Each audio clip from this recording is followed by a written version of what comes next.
Hello दोस्तों। आज हम एक प्रोजेक्टेड या एस्टिमेटेड बैलेंस शीट में कैसे रेशियो एनालिसिस किया जाता है इसके बारे में डिस्कस करेंगे। तो सबसे पहले आइए एक बैलेंस शीट को देखते हैं। आप स्क्रीन पे एक प्रोजेक्टेड बैलेंस शीट देख पा रहे हैं और ये एक इंडिविजुअल का बैलेंस शीट है। अब देखिए, आप जो बैलेंस शीट का रेशियो एनालिसिस कर रहे हैं उस बैलेंस शीट के ऊपर बहुत सारा फैक्ट्स और इंसिडेंट्स डिपेंड करते हैं। जैसे कि अगर ये कोई इंडिविजुअल या पार्टनरशिप फर्म का बैलेंस शीट है तो इसमें कौन कौन सा रेशियो अप्लाई होंगे, और सेम तरीके से अगर ये प्राइवेट लिमिटेड कंपनी है तो वहाँ पे कौन कौन से रेशियो एप्लीकेबल होंगे, वो अलग से डिस्कशन करने का एक जगह है। क्योंकि बहुत सारा जगह ऐसा है जहाँ पे कोई रेशियो जो कंपनी के लिए एप्लीकेबल है वो इंडिविजुअल के लिए अप्लाई नहीं होते हैं। फॉर एग्जाम्पल, अगर कंपनी की बात करें तो वहाँ पे नंबर ऑफ शेयर जो है वो मायने रखता है, पर इंडिविजुअल के लिए वो चीज़ जो है वो रिलेवेंट नहीं है। तो अगर आप कोई प्रोजेक्टेड बैलेंस शीट या कोई एस्टिमेटेड बैलेंस शीट बना रहे हो तो आप नीचे दिया हुआ ये जो मेरा कुछ रेशियोज है, ये रेशियो को टेस्ट कर लीजिए ताकि ये पता चल जाए कि ये प्रोजेक्टेड या एस्टिमेटेड बैलेंस शीट जो है ये फिजिबल है या नहीं है। मेरे पास कई सब्सक्राइबर ने ये कमेंट किए थे कि सर आप प्रोजेक्टेड बैलेंस शीट के बारे में बताएं पर एस्टिमेटेड बैलेंस शीट के बारे में नहीं बताएं। तो मैं उन सभी के लिए बताना चाहता हूँ कि अगर आपको प्रोजेक्टेड बैलेंस शीट बनाना आ गया तो सेम तरीके से आपको एस्टिमेटेड बैलेंस शीट भी बनाना होगा। ऐसा नहीं है कि प्रोजेक्शन का अलग रूल है, एस्टिमेशन का अलग रूल है, दोनों का सेम रूल है। तो चलिए पहले एक इंडिविजुअल का बैलेंस शीट को हम लोग स्टडी कर लेते हैं, फिर रेशियो एनालिसिस में आएंगे। ये जो बैलेंस शीट आप देख पा रहे हैं ये है मिसेस वसुंधरा का, और ये एक बिल्डिंग मटेरियल सप्लायर है जिसका प्रोप्राइटर है मिस्टर एस के खैतान, और उसके नीचे उसका ऑफिस एड्रेस, जीएसटी नंबर वगैरह मेंशन है। अब प्रोजेक्टेड बैलेंस शीट पे आते हैं। ये एस्टिमेटेड या प्रोजेक्टेड जो भी आप बोले ये सारा फ्यूचर या प्रोबेबिलिस्टिक डेटा पे डिपेंड करके हम लोग बनाते हैं, और ये बेस करता है, जिसका बेसिस होता है वो है पास्ट ईयर्स। तो पास्ट ईयर का जो क्लोजिंग बैलेंस है वो यहाँ पे ओपनिंग बैलेंस होके आ जाएंगे। फॉर एग्जाम्पल ये जो आप देख रहे हैं ओपनिंग कैपिटल है 41,36,000 सो एंड सो, ये पिछले साल का क्लोजिंग बैलेंस है, इसको हम लोग ओपनिंग बैलेंस के हिसाब से लाए हैं। सेम तरीके से जो एसेट्स आप देख पा रहे हैं इसका जो जो ओपनिंग बैलेंस है वो सारा पिछला बैलेंस शीट का ही कैरी फॉरवर्ड बैलेंस है। तो लायबिलिटी साइड की बात करें तो सबसे पहले ओपनिंग बैलेंस आ गया कैपिटल में, जिसके साथ हम नेट प्रॉफिट को ऐड कर दिए और ड्राइंग्स को लेस कर दिए। और फिर यहाँ पे सीसी लोन 15 लाख रुपए का जो बैंक ऑफ इंडिया से वो लेना चाहते हैं तो वो उसको हम लोग यहाँ पे मेंशन कर दिए। सिंडिकेटर्स है 3,28,000। आप यहाँ पे आप पूछ सकते हैं कि मुझे कैसे मालूम चला कि ये प्रोजेक्टेड बैलेंस शीट पे सिंडिकेटर्स 3,28,450 आएगा। देखिए, जो नॉर्मल रूल है वो है कि पिछले साल का जो आपका फिगर्स था उसके साथ 5 to 15% यानी 5, 10, 15% का आप ग्रोथ दे सकते हो। तो उसी के हिसाब से हम ये प्रोजेक्टेड या एस्टिमेटेड जो फिगर है वो हम लोग एसर्टेन करते हैं। तो इसी हिसाब से मेरा सिंडिकेटर्स का फिगर आया है 3,28,450। और यहाँ पे आउटस्टैंडिंग लाइबिलिटीज में audit fee, E filing charges, salary, electric bill etcetera जो जो चीज रहता है वही है। तो आई होप कि ये स्टडी करने से आपको लाइबिलिटी साइड के बारे में मालूम चल गया कि कैसे आपको लाइबिलिटी साइड को प्रिपेयर करना है। अब यहाँ पे एसेट साइड की बात करते हैं। तो यहाँ पे furniture, fixture, loose tools, machinery, other asset, mobile phone और जो जो एक्सेट्रा आपका एसेट्स है, फिक्स्ड एसेट है, वो यहाँ पे दे दीजिए। और उसके बाद वहां से जो डिप्रिसिएशन है वो डिप्रिसिएशन को माइनस कर लीजिए। याद रखिए कि वो डिप्रिसिएशन आपको यहाँ पे चार्ज करना है, यानी वो डिप्रिसिएशन रेट आपको लेना है जो इनकम टैक्स एक्ट में परमिशेबल है। और फिर यहाँ पे इन्वेस्टमेंट में हम लोग फिक्स डिपॉजिट दे दिए हैं, और फिर करंट एसेट में हम लोग Sunny debtors, stock, cash in hand और कैश एट बैंक यहाँ पे दे दिए। तो इसी तरीके से हम लोगों का ये प्रोजेक्टेड बैलेंस शीट का एसेट साइड प्रिपेयर हो चुका है, और जिसका लाइबिलिटी साइड और एसेट साइड जो है वो टैलीड है। यानी ये जो प्रोजेक्टेड बैलेंस शीट है, ये प्रोजेक्टेड बैलेंस शीट एक प्रेजेंटेबल प्रोजेक्टेड बैलेंस शीट है। अभी मुझे टेस्ट करना है कि ये प्रोजेक्टेड बैलेंस शीट जो है वो एक लोन पर्सपेक्टिव में खरा उतरता है या नहीं। तो चलिए एक करके टेस्टिंग करते हैं। सबसे पहला रेशियो जो है वह नेट वर्किंग कैपिटल। अब नेट वर्किंग कैपिटल इसलिए मायने रखता है क्योंकि ये सीसी लोन है। देखिए यहाँ पे सीसी लोन अप्लाई कर रहे हैं 15 लाख का। तो नेट वर्किंग कैपिटल का जो फॉर्मूला है हम सभी जानते हैं, C A minus C L, current asset minus current liability. तो यहाँ पे करंट एसेट का फिगर में क्या क्या आ रहा है देख लीजिए। Debtor, stock, cash in hand और कैश एट बैंक। तो ये करने से आ गया हम लोगों का करंट एसेट, और यहाँ पे आ गया करंट लाइबिलिटी। करंट लाइबिलिटी में सिंडिकेटर्स, आउटस्टैंडिंग लाइबिलिटीज को हम लोग ले रहे हैं, और दोनों का जो डिफरेंसेस है वो है 30,11,000, जो कि हम लोगों का 15 लाख का जो लिमिट है उससे कहीं ज्यादा है। तो ये नेट वर्किंग कैपिटल जो ये फिजिबल है।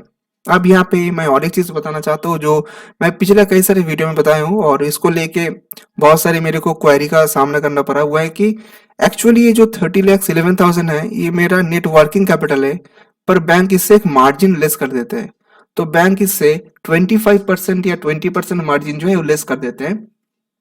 अगर आपके पास कैलसी है तो आप कैलसी में ले लीजिए 30,11,660 रुपीज माइनस 25%। तो ये जो मेरा नेट वर्किंग कैपिटल है आफ्टर डिडक्शन ऑफ 25% मार्जिन, तो वो आ जाता है 22,58,000। फिर भी मेरा जो लोन का एस्टिमेशन है वो 15 लाख, तो 15 लाख से कहीं ज्यादा मेरा नेट वर्किंग कैपिटल है। तो डेफिनेटली ये जो बैलेंस शीट है ये नेट वर्किंग कैपिटल के परस्पेक्टिव से एकदम फिजिबल है। तो चलिए अब दूसरा पॉइंट में आते हैं, करंट रेशियो। करंट रेशियो है current asset by current liability. तो सेम तरीके से आप करंट एसेट और करंट लायबिलिटी को डिवाइड कर दीजिए और मेरे यहाँ पे जो रेशियो आ रहा है वो 8.299, लगभग 9 के करीब है, जबकि आइडियल है 2। तो मेरा जो बैलेंस शीट का एसेट साइड और लायबिलिटी साइड का जो रेशियो है वो काफी स्ट्रांग बैलेंस शीट है, वो काफी स्ट्रांग है और इससे जो लोन है बैंक को लोन देने में कोई दिक्कत नहीं होगा। थर्ड आ जाते हैं क्विक रेशियो में। क्विक रेशियो का फॉर्मूला जो है current asset minus inventories minus prepaid expenses divided by current liability.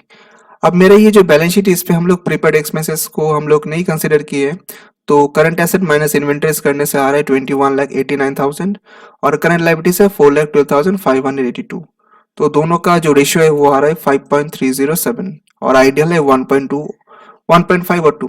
अब देखिए यहाँ पे और एक चीज मैं बताना चाहता हूँ है कि ये जो रेशियो का फॉर्मूलाज वगैरह होते हैं वो आपको अलग अलग बुक में अलग अलग देखने को मिलेंगे, पर मोरलेस ये फॉर्मूला जो है ये सेम ही है। तो इसलिए आपको ऐसा कोई दिक्कत का या ऐसा कोई परेशान नहीं होना है कि इस बुक में ऐसा फॉर्मूला है उस हिसाब से मेरे इतना आ रहा है, दूसरे बुक्स में या दूसरा कोई वीडियो में ऐसा बताया गया है, क्योंकि ये सारा फाइनेंशियल रेशियो जो होते हैं वो मोरलेस एस्टिमेशन के बेसिस पे होते हैं, तो एक दो चीज कम ज्यादा हो सकते हैं। अब फोर्थ वाले पॉइंट में आ जाते हैं, डेब्ट टू इक्विटी रेशियो। ये कैसे कैलकुलेट किया जाता है, देखिए it is calculated by dividing A companies total liability bye its share holders equity. अब देखिए ये जो रेशियो है डेब्ट टू इक्विटी रेशियो, इसमें शेयर होल्डर्स इक्विटी के बारे में बताया जाता है और यहाँ पे ये भी बताया जा रहा है कि टोटल लायबिलिटी। अब देखिए टोटल लायबिलिटी जो है वो मेरा इंडिविजुअल का बैलेंस शीट पे आ रहा है 64,24,000, ठीक है। और यहाँ पे share holders equity, share holders तो कंपनीज के लिए होते हैं पर ये इंडिविजुअल है, तो यहाँ पे जो प्रोप्राइटर है उसका जो क्लोजिंग कैपिटल है उसी को हम लोग मान लेंगे कि शेयर होल्डर्स इक्विटी है। तो सेम तरीके से क्या हो रहा है कि जो एक्चुअल फॉर्मूला है वो फॉर्मूला हो सकता है कंपनी के पर्सपेक्टिव में बनाया गया हो, पर जब भी उसको इंडिविजुअल के पर्सपेक्टिव में ला रहे हो तो आपको नेसेसरी मॉडिफिकेशन करने होंगे। तो ये डेब्ट टू इक्विटी रेशियो जो मेरे हिसाब से आ रहे हुए है 1.42, जबकि आइडियल होना चाहिए 1 और 1.5। तो लगभग ये जो मेरा डेब्ट टू इक्विटी रेशियो है वो सही है। अब बात करते हैं एसेट टर्नओवर रेशियो के ऊपर। एसेट टर्नओवर रेशियो का जो फॉर्मूला हुआ है net sales divided by average of total assets. अभी एवरेज ऑफ टोटल एसेट्स हम लोग कैसे निकालेंगे, इसका जो फॉर्मूला है वो है कि ओपनिंग एसेट और क्लोजिंग एसेट का जो सम टोटल है उसको एवरेज कर लीजिए। तो यहाँ पे देखिए मेरा बैलेंस शीट का जो क्लोजिंग बैलेंस है यानी टोटल ऑफ जो मेरा एसेट्स है वो है 64,24,000 समथिंग। तो मैंने यहाँ पे जो क्लोजिंग बैलेंस उसी को मैंने ले लिया है। आप चाहे तो इसमें आप ओपनिंग और क्लोजिंग दोनों को ऐड अप करके फिर 2 से डिवाइड करने से आपको एवरेज टोटल एसेट आ जाएगा। तो एवरेज टोटल एसेट्स से आपको डिवाइड करने होंगे नेट सेल्स को। तो मेरे यहाँ पे नेट सेल्स है 81,45,300। तो मेरा जो रेशियो आ रहा है वो है 1.27, जबकि आइडियल रेशियो है 1 और 1.5। तो ये जो 1.27 है ये फॉल कर रहा है 1 और 1.5 के बीच में, यानी मेरा जो एसेट टर्नओवर रेशियो है वो भी लगभग परफेक्ट है। तो आप देख पा रहे हैं कि मेरे यहाँ पे जितना सारा रेशियोज है वो सारा रेशियो का जो रिजल्ट है वो सारा फिजिबल एंड पॉसिबल है। यानी कि ये जो प्रोजेक्ट रिपोर्ट मैंने बनाया है, प्रोजेक्टेड बैलेंस शीट मैंने बनाया है, वो हर कसौटी पे खरा उतरता है। तो अगर आप ऐसा कोई प्रोजेक्ट रिपोर्ट खुद से बना रहे हो तो प्लीज़ आप इस वीडियो को फिर से देख लीजिए ताकि आपको हर एक रेशियो का डिटेल और बारीक एनालिसिस जो है वो मिल जाए। और अगर हम कंपनी के बारे में बात करें तो वहाँ पे PE ratio, EP ratio, PEG यानी price to earning growth ratio, price to book ratio, return on asset ratio, ये सारा और भी कई सारे रेशियो हम लोगों को निकालना पड़ सकता है। ये मैं इंडिविजुअल बैलेंस शीट के बारे में बात कर रहा हूँ, पर अगले वीडियो में जब मैं एक कंपनी का बैलेंस शीट उठा के उसको डिस्कस करूँगा तब डेफिनेटली मैं ये सारा पॉइंट्स को कवर करूँगा। आई होप कि आज का इस वीडियो से आपको बहुत यूजफुल इन्फॉर्मेशन मिला है। ऐसी यूजफुल इन्फॉर्मेशन के लिए आप प्लीज़ मेरे चैनल को सब्सक्राइब कीजिए। आज के लिए इतना ही, थैंक्स।